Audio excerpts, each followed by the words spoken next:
We are very happy to have with us Stacy Hinojos. She is a poet from Wisconsin Rapids, Wisconsin, an up and coming. And we are very lucky to have you today. Thank you very much, Stacy, for joining us. Well, thank you so much for the opportunity. This is really a wonderful podcast that you have going. Well, thank you very much. And just a little bit about you, and I'll let you fill in some of the blanks. Stacy published her first book of poetry called These Words back in March of this year. She's been writing since she was 12 years old. Poetry has always been her favorite medium. She writes from the heart, raw and unapologetic, using writing as a form of therapy, which is cool. Stacy was born in central Wisconsin, was raised along the shores of the Chequamegon Bay. Beautiful area, by the way. She moved to Wisconsin Rapids in 2008 after living in England for 7 years, and she lives with her husband Scott and her son Henry. And here's an exciting thing: you'll be releasing your second book of poetry in October. So again, welcome to the program. Just very happy to have you here. Tell me a little bit more about what fuels your interest in poetry, Stacy. I got my interest in poetry from a very young age. I think, like quite a few people, you're introduced to Dr. Seuss Mm-hmm. from the get-go. That turned into my love for Silverstein. I grew up around a lot of music. Music was always playing. And I still remember the first poem that I absolutely loved. My grandparents had this book of children's stories and poetry, and I would rush to get that every time I would visit them. And it was a poem about a purple cow. Mm. I never saw a purple cow. I never hope to see one, but I can tell you anyhow, I'd rather see than be one. And I loved the rhythm of it, and I loved the picture because I always wanted to see a purple cow. Oh, that's awesome. So that was always just part of my upbringing. It started from a very, very young age then. Yes, yes. And it grew from there.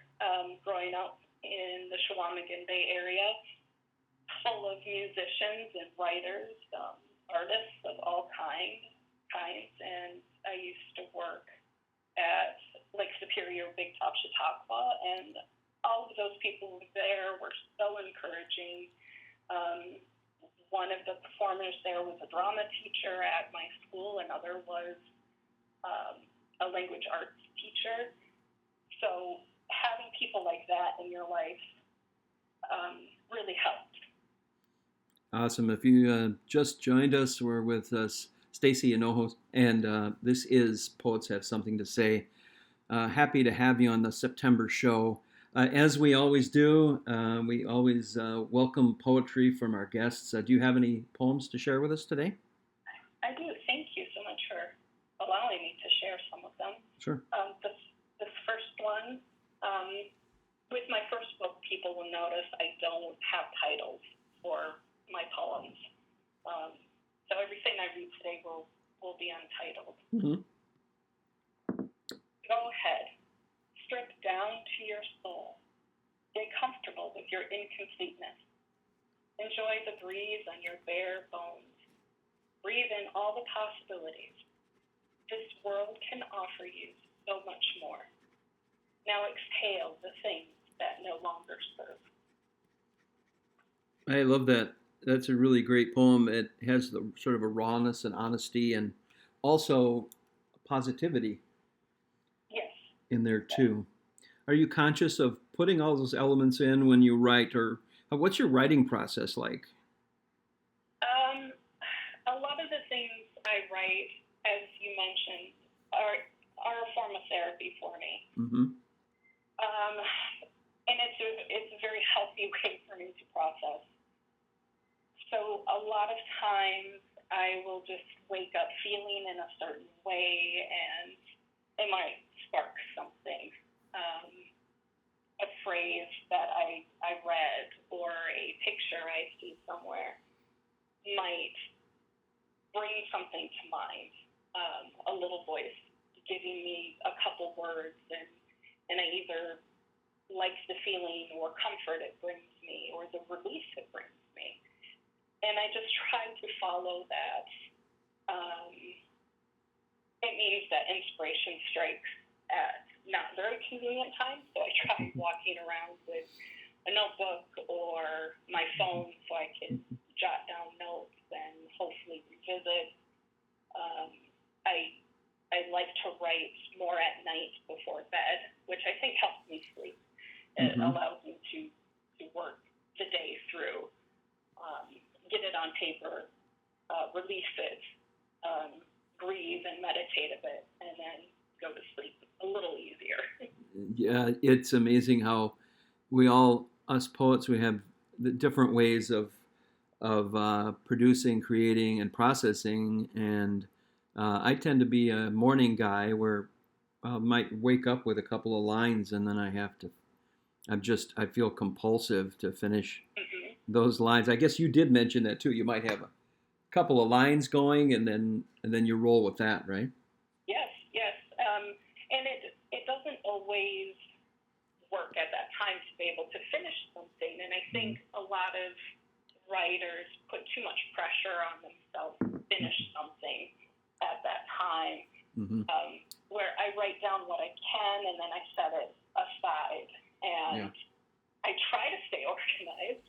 So if I can revisit things on occasion, to continue or to revise it a bit, or sometimes it sparks another poem. It's like, okay, that one I can't finish, but I feel this now, and this came to mind, so I'll write that down. That's awesome. If you just joined us, it's Stacy Hinojos. She's from Wisconsin Rapids, a fascinating new poet on the scene here. You published your first book. It was called These Words, right? Yes. And what inspired you to compile these particular poems? Was there any theme or inspiration that preceded the work? That's a great question. I had wanted to put a book together. When I was living in England, it just wasn't the right time to do it. In 2019, I was diagnosed with cancer, and going through that process and going through some other very difficult times after that, I realized that this was a bucket list item that I wanted to do, and I was just going to do it. And my husband and son are incredibly supportive, and they both said, if you want to do it, do it. There's no reason why you shouldn't. And I went into it thinking that I'm doing this for me. And if it resonates with other people, brings them comfort, brings them joy, forms a connection or an opportunity for them to have hard discussions or share experiences, it was worth it for me. I didn't go into it thinking I'm going to make a lot of money. I don't think many poets do. Right. And I think as long as I keep with the original spirit that this is something I want to do, and it was for connection purposes, for therapy, to just reach out to people. And if people like it, that makes me really happy. And if they don't like it, that's okay too. It's not for everybody, and I understand that. So yeah, and I'm very sorry to hear about the cancer diagnosis. I hope things are going as good as they can for you here. They are, yeah. They're That's going good. Well now. That is good. So, and I want to delve into that.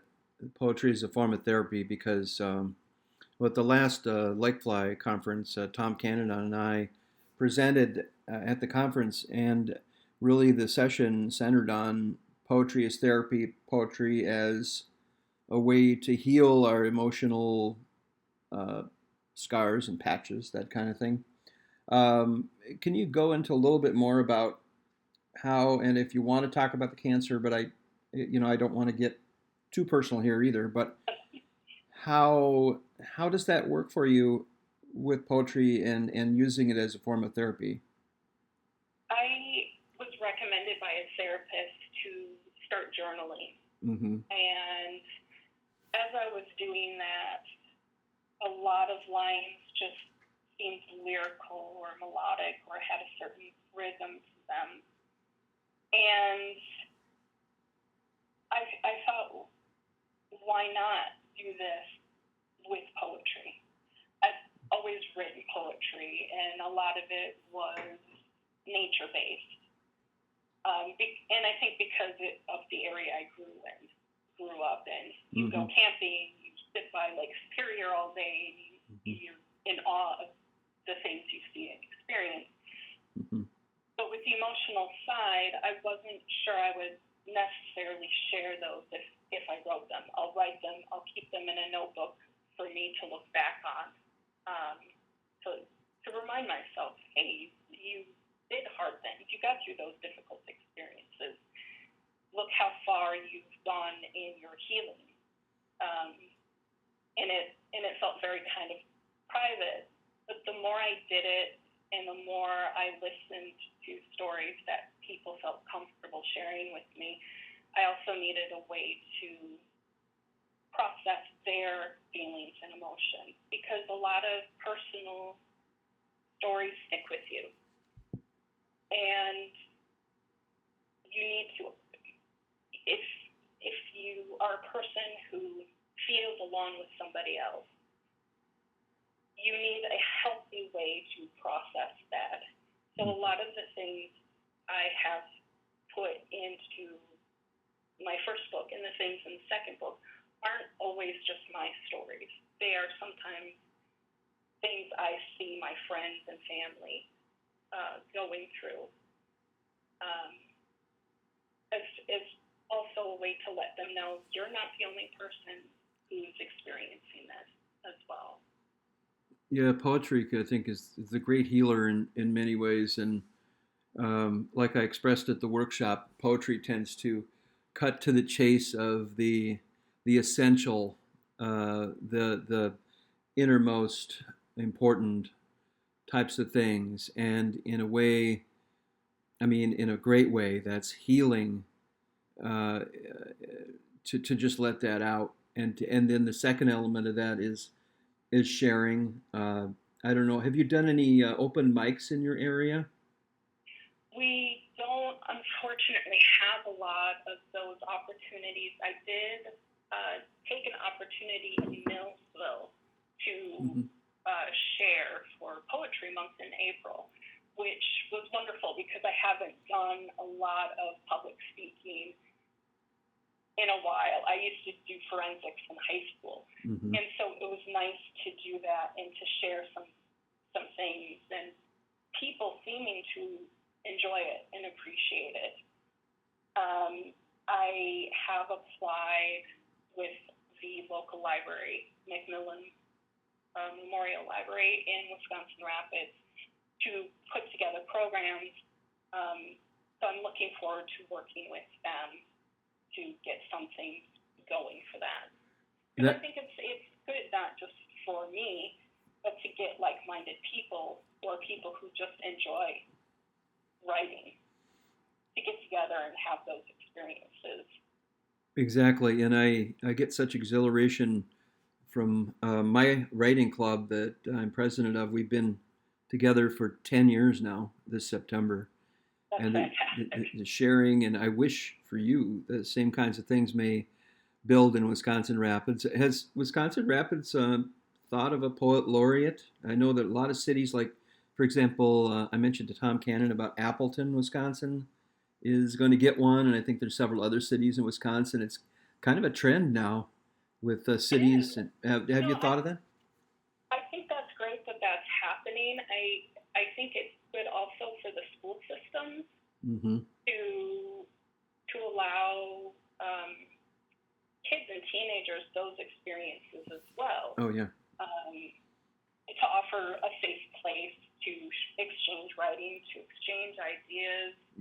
I would love for something like that to happen. I love our library, and unfortunately, it's lost a lot of funding. Mm. And I am more than comfortable to be the person to step up and say, look, I'm not the best poet in the world. I'm not the best writer, but I'm happy to facilitate opportunity. And I think I have a platform now. It's very small, but I'm not afraid to jump into it. Yeah.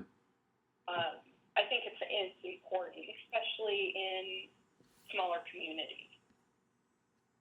That is beautifully said. And the Oshkosh Poet Laureate, Tom Cannon, and myself, we would agree that we're not the, we're not the best poets. There are much better. But if we can if we can be a spark, a small spark that starts more. That's so satisfying to be able to do that. It is, because I look back at the people, the mentors I had, and if it wasn't for them, that little spark I had wouldn't have grown, and I wouldn't be doing what I'm doing today. And I think being in a position where you can help others is incredibly satisfying. I think my spark for writing started in college, at Ripon College, when I had an amazing English professor by the name of Bill Shang, and he was kind of like picture Robin Williams teaching English. I mean, he was laughing. His class is literally laughing every 3 minutes, and you could tell that which ones were which ones was his, because you could walk into Todd Weir Hall, and you could hear the class that had intermittent laughter in it, and you knew that was Shang's classroom. Oh, I love that. I have to say that since you brought up college, I loved your poem about your college reunion. Oh, thank you. I appreciate that. I think I wrote a couple. One of my favorite ones out of your book. Oh, thank you. It was like being there. Thanks, yeah. It was so lyrical, and it had great imagery, and I absolutely loved that. And you can tell I like Chardonnay as well. Yes. Okay. We're with Stacy Hinojos, and it's a grand pleasure. And a little plug for the show. Poets Have Something to Say. We interview extremely interesting people, and these are poets mainly from around our area. But like last time, we reached out and interviewed the Santa Barbara, California Poet Laureate, and so we just have a lot of fun with the show. And if you're listening to the show now and you know a poet that you think should be on the show, contact me through Facebook. I would love to have them on. So, Stacy, in the waning moments here, we've got a few minutes. Can you tell us about your next book? What's the focus? And I guess you alluded to it briefly here, but what's the focus on the next book? The next book will be very similar to my first book. Probably not as angry, maybe. Okay. But a lot of the same sort of poems. And pre-orders for that start September 1st, with the launch date is supposed to be October 1st at this time. So we're just finalizing some of the details. And I'm halfway through writing my third book, which will actually be a little different. Wow. That's going to be some longer poems, a lot of prose, but I'm doing some flash fiction. So I decided to challenge myself with different short story criteria, starting with just the 6-word stories and dribbles and drabbles and things I didn't learn necessarily in school but are new and getting popular, and I thought, well, that would be a good challenge.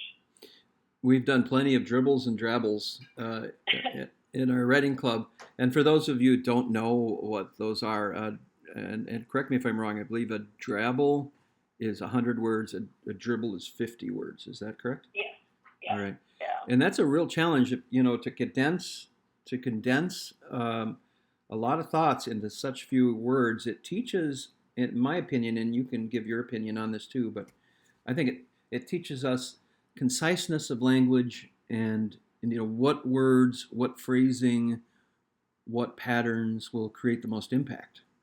I agree, and I think coming from a background where I'm used to doing short verses, Mm-hmm. do something like that, but to make it a story format and to learn how to watch the verbiage, Mm-hmm.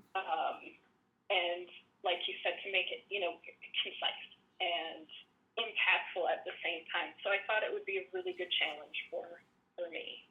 Oh, that sounds wonderful. Do you have another poem you would like to read? I do. Actually, I thought I would read one from my book that's coming out. It will Great. be entitled A Thousand Melodies. Okay. Light dancing in the sky, those old northern skies, watched by eyes for millennia. Aurora borealis, sunrise wind, torches of the giant two-spear fish. We continue to be dazzled in awe of your midnight ballet full of blues, greens, purples, and pinks. That's fantastic. Thank you. I love that. A lot of imagery there. It almost reminded me of Billy Collins. Are you familiar with Billy Yes. Collins? I don't know. It's something about that leapt out at me and said Billy Collins. I don't know why. But wow, it's been great. We are just. I mean, the time is flying. Tell me a bit about your future. What do you plan on long term here as a poet? Are you going to be looking at evolving into a short story writer, or what are your thoughts now? Right now,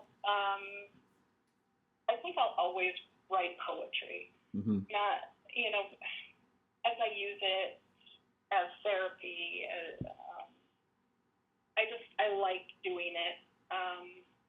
It's probably the closest I'll be able to write a song that other people can enjoy. But short stories, I'm really interested in trying my hand at. I'm just not very good at them. I struggle because I want to fill in a lot of space, and I don't like cutting out beautiful little details. Mm-hmm. However, I do have some ideas for some novels, and when I can, I've been doing research to make those better. So we'll see where it takes me. There are some projects I'm really excited about. I'd like to start open mics in our area. I've applied to help out with some curriculum within the state for poetry and verse. Right now, I'm just really excited that people want to read what I've done. I'm suffering imposter syndrome from that. Yeah. And so I'm just going to enjoy this and take advantage of opportunities. This has been amazing. I was so excited that you wanted to talk to me. Oh, that's fantastic. You gave me the opportunity to do this. Well, that's wonderful, and I've suffered my share of imposter syndrome too. But I think you look at the purpose, and like I said, I'm not the best poet in Wisconsin or in the nation, but my drive and my my creativity are seen by others, and this can spawn more artistic endeavors in the community. So I agree, and I think that's what we're here for. That's kind of one of our purposes, is to inspire others. In our short time here, yeah. Before we go, I want to read one of my own. It's I may have mentioned this before on a previous show, but I wanted to get your feedback on this poem that I wrote recently. It's called "The Morning." Uh, Beneath the maple's gnarled embrace, the morning dew clings to each blade of grass, the subtle taste of sunrise, the inescapable fragrance of new beginnings. The perfect peace of morning, the sun greets my face with kindness, my outstretched arms, thankful for perfect mindfulness. That's I wrote that about a month ago. Oh my gosh, I love that. Thank you. I I appreciate it. absolutely love that. The imagery for that, I can feel the sun. I can see all those blades of grass. I like that. Finally, my final question for you is: where do we find your work? There's a blog? Can you tell our viewers? Yes, I always forget about my blog. That's okay. It's these words blog.com. Perfect. And I do forget about it. I don't work on it as much as I should. I was really very busy trying to get these final edits in. But you can find me on Facebook. I have a link tree. I'm just, when you start out, you're trying to find all the avenues for connection. Mm-hmm. And I need to get better with that. I'm not very good at marketing myself, but those are great ways to market yourself. And I suggest for any new writers, even if you're uncomfortable, do it. Absolutely. Great advice for new writers, and you were amazing. Thank you for being a fantastic guest on Poets Have Something to Say, the September 1st edition. And we will definitely be looking forward to feedback and see how I think people will love the show. As you stated, writing has been my therapist and best friend, especially on particularly difficult days. And according to your website, you say, by publishing my work, I hope others feel that they are not alone. That's just beautiful. And keep on doing beautiful work, Stacy. Thank you so much. I really, really appreciate everything you're doing, Jeff. And I think you're a great poet laureate for Fond du Lac. All right. Congratulations. Thank you so much. And you have a wonderful rest of your summer. And maybe we'll catch up to you in a year or so. Maybe do another show. That would be great. Thank you. All right. Thank you. Stacy Hinojos, Wisconsin Rapids poet extraordinaire. And we'll have another edition in October right here on Poets Have Something to Say.